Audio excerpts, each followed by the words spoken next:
آقا کریم رؤوف الرحیم صلی اللہ تعالیٰ علیہ وآلہ وسلم نے ارشاد فرمایا، جو شخص گھر سے نکلتے وقت یہ دعا پڑھتا ہے، بسم اللہ توکلت علی اللہ ولا حول ولا قوۃ الا باللہ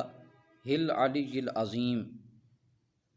آقا کریم فرماتے ہیں کہ رب تعالیٰ کی طرف سے اس شخص کو یہ جواب آتا ہے کہ اے بندے، میں نے تجھے ہدایت عطا فرما دی ہے، اے بندے میں نے تیری کفالت کر لی ہے، یعنی اللہ تعالیٰ تیرا کفیل ہو گیا ہے اور تجھے ہر شر سے بچا لیا گیا ہے اور شیطان کو تیرے رستوں سے ہٹا دیا گیا ہے۔